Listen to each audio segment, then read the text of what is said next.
back and we're going to straight away get into our big debate this evening. Call it the Nirav Gates effect. The RBI today scrapped quasi-bank guarantee instruments like the letter of undertaking and letter of comfort in an effort to plug the loopholes in the Indian banking system. Now, the move, which comes as a direct fallout of the 12,700 crore rupee bank loan scam involving Nirav Modi and Mehul Choksi and of course the Punjab National Bank, is surely bad news for companies as it will push up their cost of lending. Banking experts say the decision to scrap both the LoCs and LoUs will increase the responsibility of banks while providing loans for traders. Moreover, the move will take Indian banking practices one step closer to international standards.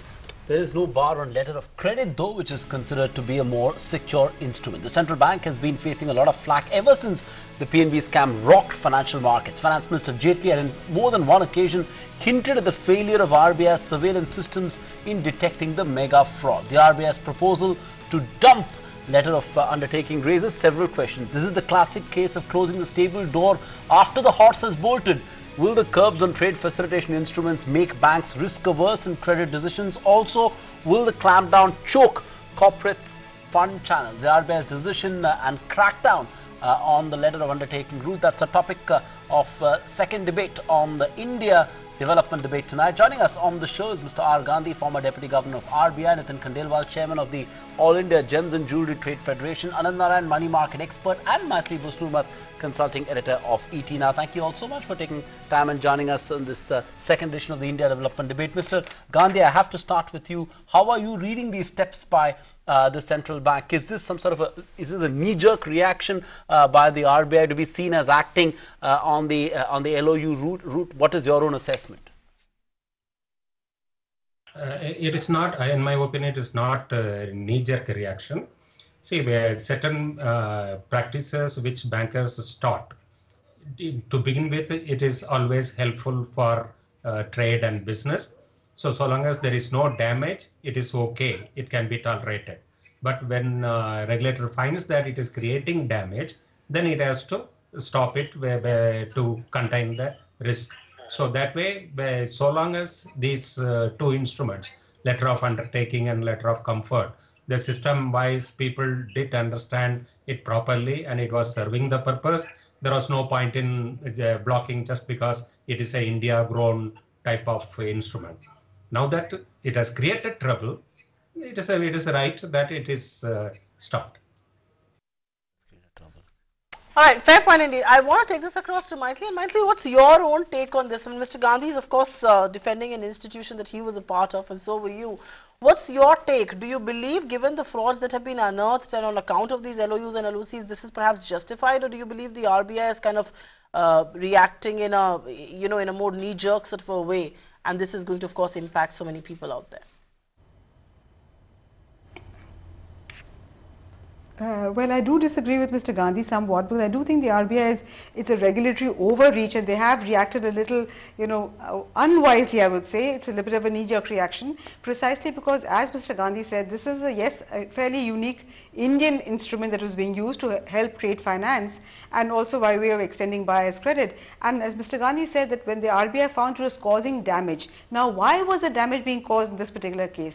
This was a case of outright fraud, where the system's checks and balances in Punjab National Bank, one particular bank had failed. So merely because the systems and checks and balances in one particular bank were found faulty or not there is no reason whatsoever to completely ban that instrument altogether, because a LOU, a letter of undertaking, is just like a bank guarantee. It's very similar to a standby letter of credit, and even under the RBI's latest circular, bank guarantees are still allowed. So just as you can do fraud with an LOU, you could just as well do fraud with a bank guarantee as well. So to me, the RBI's reaction seems very short-sighted and not thought through fully, because this has been a practice of the past many years, for close to 2 decades, and all along the RBI found nothing wrong with it.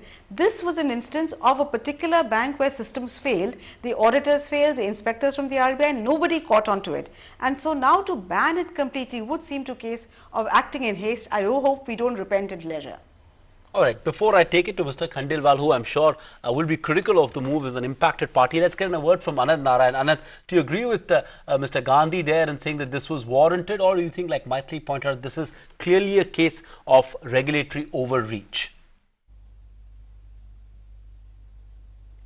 Sandeep, let me try and find a meeting ground between these two people. First of all, I don't think this is a direct response to the PNB scam. And as Maithili rightly pointed out, that was a fraud, that was an isolated incident. You can't taint a product because of what happened there as a fraud. Having said that, the entire concept of LOU does have an anomaly, which I think is what RBI is addressing out here. See, an LOU, when PNB issues an LOU, an overseas bank lends against that. As far as the overseas bank is concerned, it's lending to PNB, it's lending to the local Indian bank. However, as far as the local bank is concerned, it's not recognizing it as a funded borrowing. It sees it as a borrowing, a trade borrowing done by its client, against which it's offered an off-balance sheet kind of guarantee. So it is an anomaly. It is in reality the overseas bank lending to the bank onshore, whereas as far as the local bank is concerned, it's something very different. So as a result, what was happening was the local client was actually enjoying the credit spread of the local bank. He was effectively getting funds at the local bank's cost of funds, plus a small cost for the LOU. So this was a kind of anomaly because of which LOUs were very popular. It became a source of cheap local funds and funds in general to importers. So you actually had the funds, cost of funds being 2 or 3% lower than what their rupee cost of funds would be. So this is an anomaly which had to be corrected. The reality is effectively this is PNB borrowing money from overseas and lending it onwards to its client. And if it was to see it as two different transactions, the cost of credit to the client would be very, very different. Now, having said that, the immediate impact of what the RBI has come out with today could be quite substantial. I don't know the full numbers, but clearly there is about $90 billion of short-term trade credit. I'm told a substantial portion of that could be LOUs, maybe even 50-60% of that. If that's the case, and if that entire revenue is being stopped, you could see a bit of a panic in the short term where people scramble to buy dollars, and try and move away from LOUs to LCs and guarantees, which might not be that easy. So you could see a bit of a reaction in the market and an increase in cost of funds for importers, which is going to be a problem. But I do think it's correcting a long-term anomaly. Correcting a long-term anomaly, but it's going to lead to a fair amount of pain in the near term. We will address the extent of pain that it could cause. But Mr. Khandelwal, the fact is that there is enough and more evidence of this route being misused. I mean, we've had fraud after fraud in this trade finance route, and obviously the Nirav Modi case has caught the imagination of everyone. But even after the Nirav Modi case, we had this Delhi-based diamond exporter Dwarka Das, another fraud case of 389 crore with regards to, of course, OBC. And then with the Bank of Baroda fraud in 2015 using the trade finance route is about 6,000 crores as well. So there have been repeated cases, and which is why the central bank, one would argue, has had to take this harsh step of shutting that entire route. The problem is not our industry. This is the problem of some bank employee and fraud. They have done some fraud.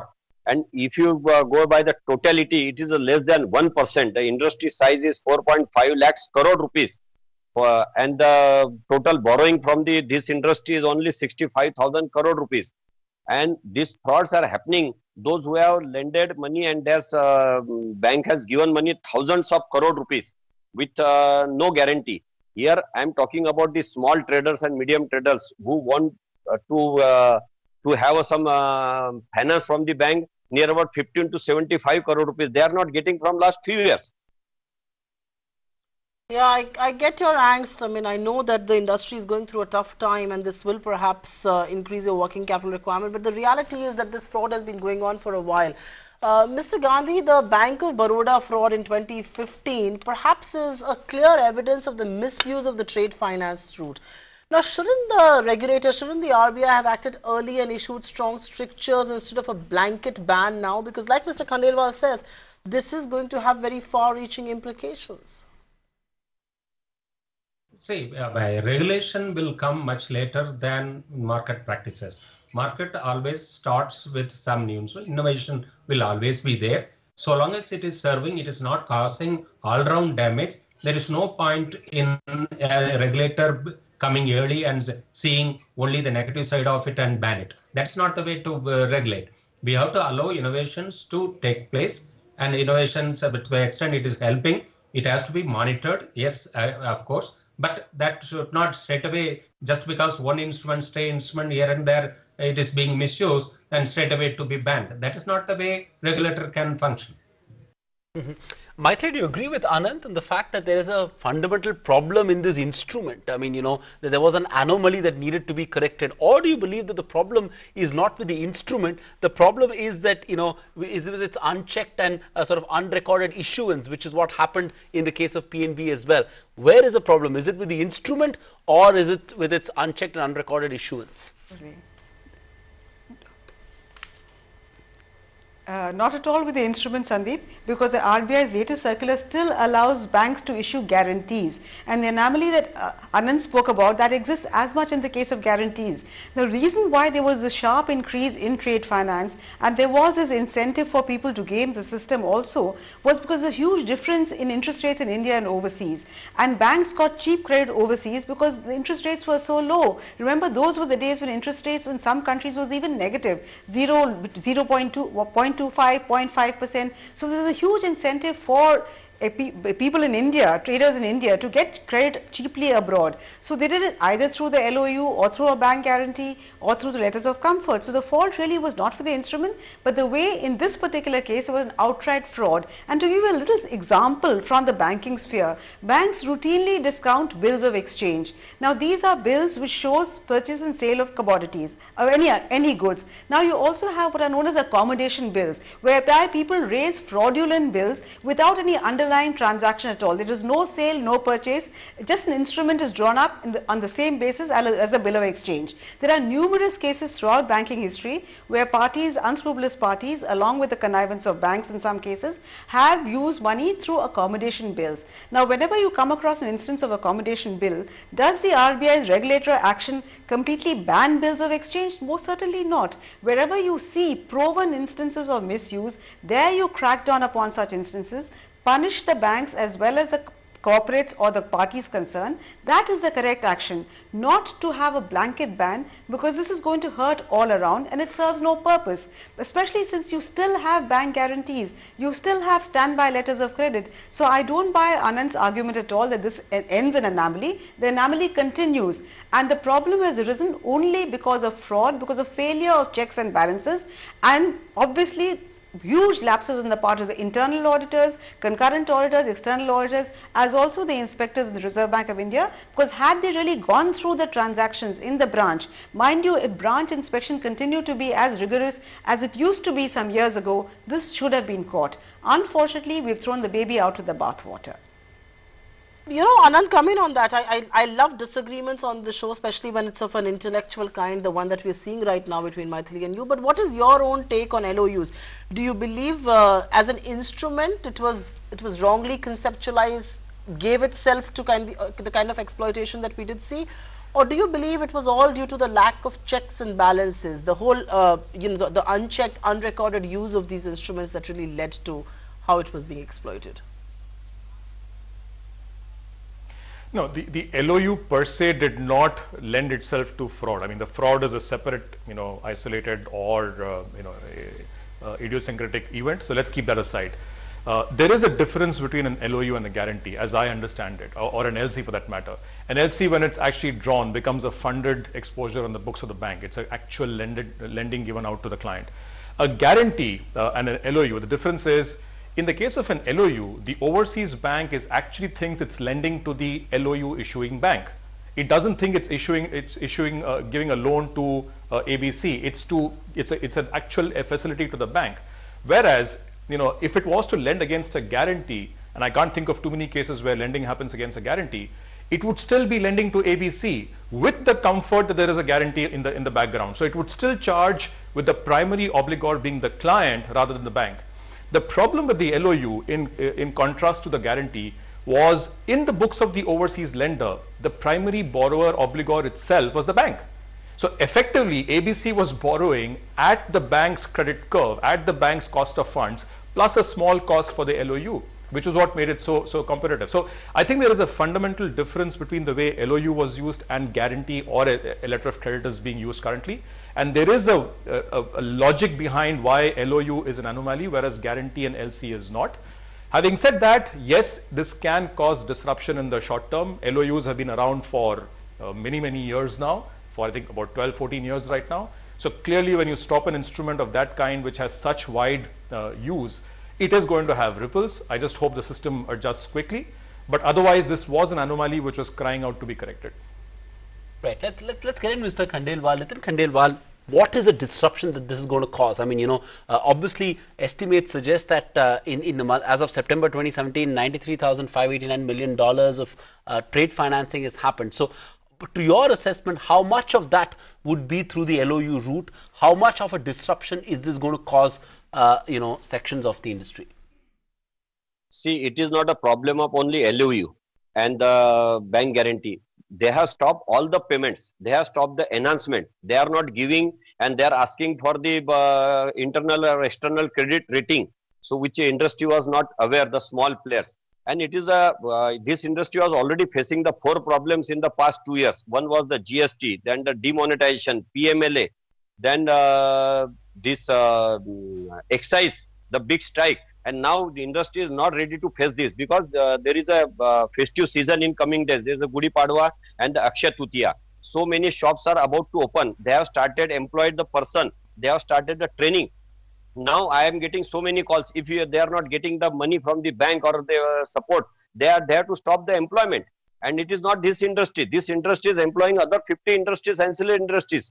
Courier, packing material, then the architecture, so many industries. This industry is giving employment, 50 industry. The total dependent is 5 crore people in this country and contributing 6 to 7% in GDP. And the all total, if you see that this is less than 1%. If one plane crash, it doesn't mean all planes are going to crash. And they have stopped all the activities in the gem and jewelry industry, which I fail to understand. Okay, Mr. Gandhi, just to take that, that question, that argument forward, the total amount, like Sandeep was pointing out there, availed through the trade finance is estimated to be about $93,589 million. Now, will this crackdown on the letters of undertaking or the letters of comfort lead to a reduction in availability of trade credit, to your mind? No, absolutely no. There's no problem that way because the Reserve Bank has not banned LCs. Normal LCs are available, normal guarantees are available, and the trade and business can adopt that. This new instrument, LOU or LOC, that is because it has kind of much easier to get that this instrument. That's why people were possibly adopting this. But this is not a standard instrument. Other standard instruments are available. So there is no question of the trade and business being affected just because these 2 instruments have been banned now. Maitli, do you buy that argument? I mean, it's only one instrument. It's a very significant instrument, and we're trying to get the sort of data on what is the extent of this money of trade financing that happens through this route. But the RBI hasn't, issued the data yet. But the other instruments are still available. So, someone could still use the bank guarantee route or take a letter of credit. Is that any comfort at all?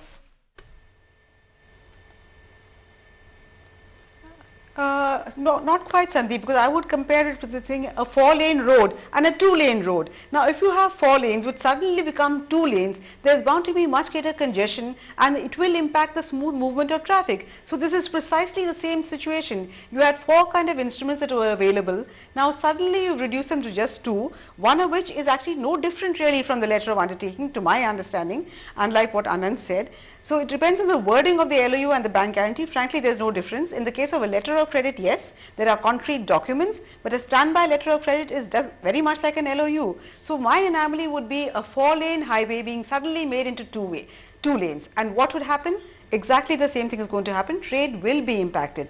To what extent, we do not know, and how long that will remain, we do not know. But yes, most certainly trade will be impacted at a time when exports are not doing too well, protectionist pressures are growing in the world. So I think clearly this is something that is not a very happy situation, and perhaps the RBI should have thought a little deeper about how can it prevent misuse rather than ban it outright.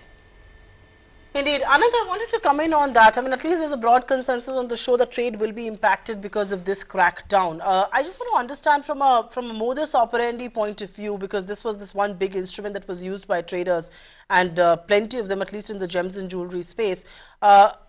how will they get impacted? I mean, I'm presuming working capital will go up, or will there be a dent on turnover immediately? Just to put it in perspective, how do you see this impacting actual trade? Well, this Supriya is going to be out of syllabus, so we'll have to figure out how it plays out. But I can throw a conjecture here. I suspect what will happen is, LOUs can't be rolled over. Now, so far what has been happening is that LOU has been the most simplest and the cheapest source of funds for importers. As Maithili pointed out, in relation to an LC, the documentation is fairly simpler. And because the importer was effectively riding on the credit curve of the bank, the cost was very, very cheap when you went through the LOE route. So what's going to happen is twofold. One is the processes are going to become a little more onerous when you shift from LOU to a guarantee or an LC kind of system. And most importantly, the cost is going to go up. So I suspect 3 or 4 things will happen in the market. One is some people might try to prepay the loans, given that it's not getting rolled over, in which case you could see a short-term demand for dollars coming up to repay the loans and move on.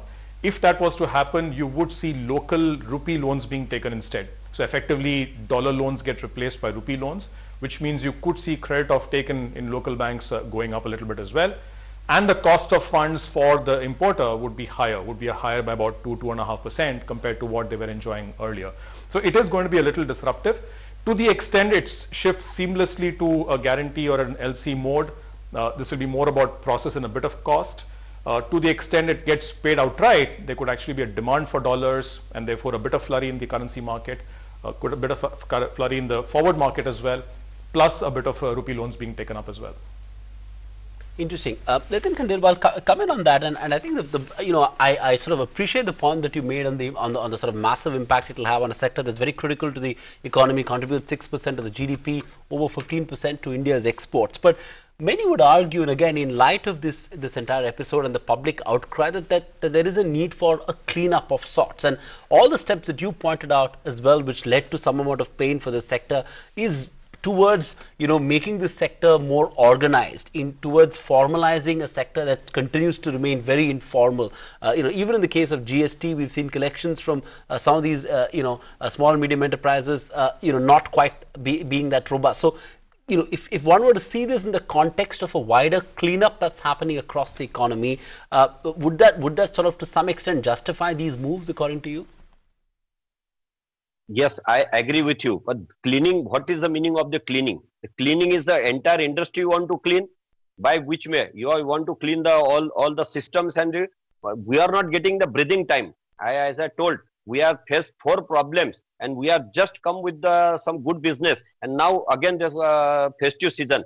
You need to understand this is the largest employment giving industry, second largest employment. And my dear friend, they are not stopped only LOE and bank guarantee. They have stopped all the activities. On the record, they have stopped only 2 activities. But if you go in the really, they have stopped all the activities. No enhancement, no bank, not LCLB. They are not giving the new finance, and they have stopped all the enhancement. And they have called some people of our industry and they told that we are going to reduce your bank limit. And how can they face this problem? अचानक आने के बाद में बोलते हैं कि आपका ये हम आने वाले सीजन के अंदर आपका रिड्यूस कर दे रहे हैं. उन्होंने कई लोगों का पैसा बैंक में भर दिया, उन्होंने स्टॉप कर दिया अगला पेमेंट देने के लिए. There are plenty of examples. This is not only question of LOE और bank guarantee. People are facing more problem, and I know the 50 shops are about to open and they have stopped their activities to open these shops. They have stopped all activities. An issue on job creation as well there. It's a very job intensive sector, but I just want to shift the focus away from just the gems and jewelry operators and talk to you about the banks, Mr. Gandhi.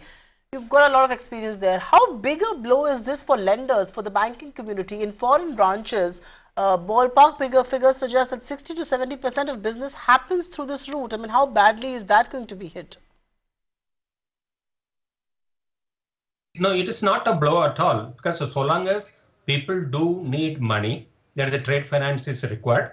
Other alternate, the normal instruments are definitely available and will continue to be available. They are supposed to take those instruments, that's it. So that's why it cannot lead to reduction in the turnover for the foreign branches and everything. That's not the way to look at it. People who kind of with a motive to misuse That kind of business will not come, and that is good. Maitri, comment on that. We've analyzed the impact of this move on trade financing as far as the users are concerned. But what about banks? How is this going to impact banks? My sense is that fee income was also quite significant through some of these instruments.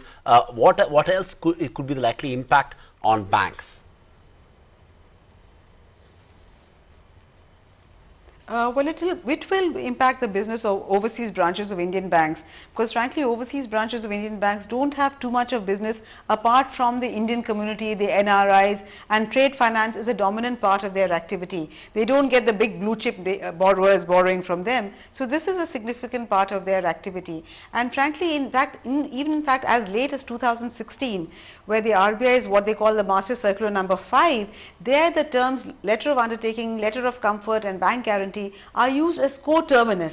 So that means till as late as 2016, when the RBI issued its Master Circular, it didn't see a letter of undertaking or a letter of comfort as different from a bank guarantee. Whereas in today's circular, they are suddenly making a distinction between the former and the latter bank guarantee. So this is what I really fail to understand. Yes, there has been fraud, not just misuse and outright fraud in one particular instance, because clearly not just the officials but every kind of check and balance of the SWIFT messaging system, of integrating it with the CBS, that is a core banking system, of audit checking, of checking the transactions, reconciling the nostro accounts, seeing the volume of transactions, a sudden bump up in the volume of transactions in the nostro account. There are so many checks and balances which should have been applied. Clearly all these failed in the case of Punjab National Bank, including with the auditors and the external inspectors. So this is one particular instance, unfortunate instance, where a particular instrument was fraudulently issued. Now that is no reason to crack down on all such similar instruments. So that is my plea to the Reserve Bank of India. Crack down on misuse, crack down on fraud, but don't just tar all instruments with the same brush, or tar all kind of trade credit with the same brush. Okay, Mr. Khandelwal, I know you've referred to this, and I kind of share your concern and pain that the exporting community will go through. But exports are just about beginning to pick up, and considering that gems and jewelry, who use this route very often, contribute about 15% of exports, what's the material impact in your assessment? Back of the envelope calculation, एक rough estimate है कुछ कि exports पे इसका किस तरह का impact होगा, Mr. Khandelwal? मैं अभी एक्सपोर्ट प्रमोशन काउंसिल से बात कर रहा था, उन्होंने बताया कि पिछले एक वीक से बैंक गोल्ड भी नहीं दे रही है, मतलब जो उनका आ रहा है गोल्ड वो भी नहीं दे रही है, तो इसका इम्पैक्ट तो बहुत बड़ा आ रहा है। और इसका इम्पैक्ट सिर्फ एक्सपोर्ट पे नहीं है, डोमेस्टिक इंडस्ट्री में पिछले 2 साल से ये फंडिंग नहीं हो रही है, और जिनको प्रॉमिस किया गया उनका भी स्टॉप उन्होंने सैंक्शन दे दिया था, now they stop the sanctioning, और उन्होंने बोला कि अब आगे हम हमको फंडिंग नहीं देंगे। उनके शोरूम बन के तैयार है। मैं समझ नहीं पा रहा हूं कि एक आदमी अगर चलते हुए क्रैश हो गया तो सारे प्लेन में बैठना नहीं करेंगे, और industry is ready to share with the government. Industry साथ में बैठने के लिए तैयार है, बैंकों के साथ में बैठ के तैयार नहीं है, हम सब मिलकर एक सोल्यूशन निकाल सकते हैं।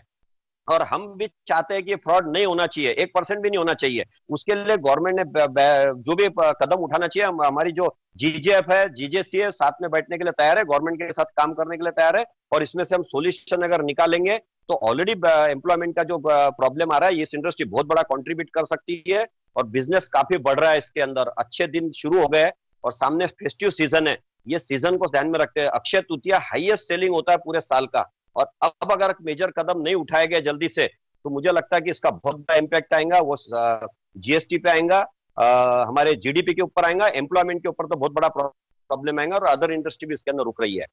Fair enough. Closing comments then, and Anand, coming to you first. Again, let's talk about the big picture, because this step, today's move, has to be seen in the context of a series of other steps taken by both the government and the central bank as a fallout of the PNB scam. Are you now beginning to worry a bit about the collateral damage that all of this is going to cause in terms of how bankers, in terms of its impact on bankers' behavior, in terms of credit flow to critical sections of the economy? Are you now beginning to worry about the collateral damage of all these steps taken by the central government and the RBI?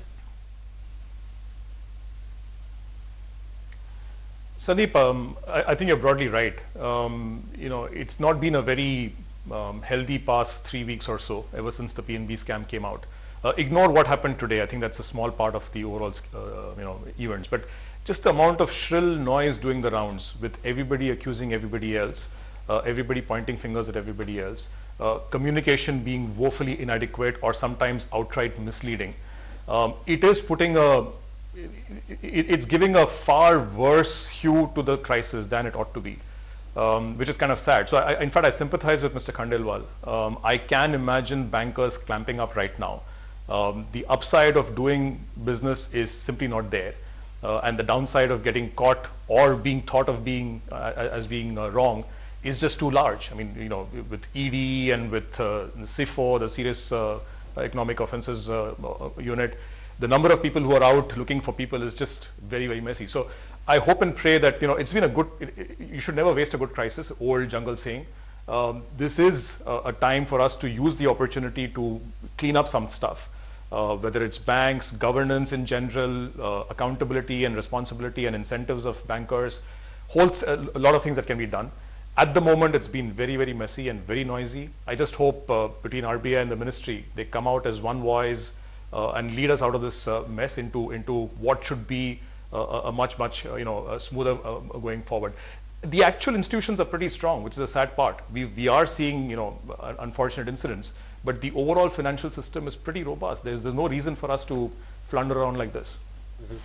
Yeah, Mr. Gandhi, but I wonder if you agree with Anand, because if you actually see what's happening in New Delhi, I mean, every NPA was 50 crore rupees is going to be scanned. They're asking for passport details. We're given to understand passports of companies that have landed in IBC may be seized. So there is this fear psychosis that is kind of at least seeping into corporate India, at least the ones that are on the wrong side of the whole NPA debate. And now with the regulator clamping down in one stroke with a move that will impact a lot of exporters, do you believe that the collateral damage will be the credit freeze? The collateral damage will be the risk-taking appetite, going away completely. Are you worried about these? Are these concerns that you share?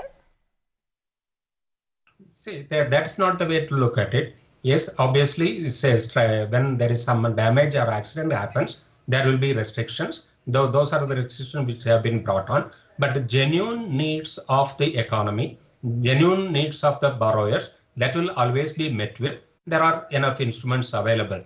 I do not think that just because these kind of rules have come, either the sanctioning authorities will step back or the borrowers will be hesitant to approach the bankers. That is not the case. That is unlikely.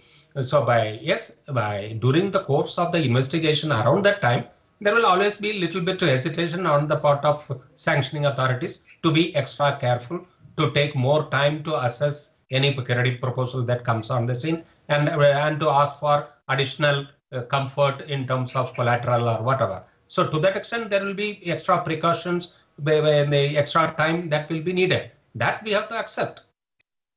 It's always good to end the show on an optimistic note, so we'll leave it there. Not sure if everyone's going to agree with your optimistic view, but it's good to end on that note. Maithili, Anant, Nitin Khandelwal and Mr. R. Gandhi, appreciate you joining in on this edition of the India Development Debate with your perspective on what is being seen as a massive crackdown by the regulatory agencies. If all of this really adds up and cleans up India's very messy and very opaque banking space, that will be the big takeaway from here. But on that note, completely out of time in this edition of the India Development Debate.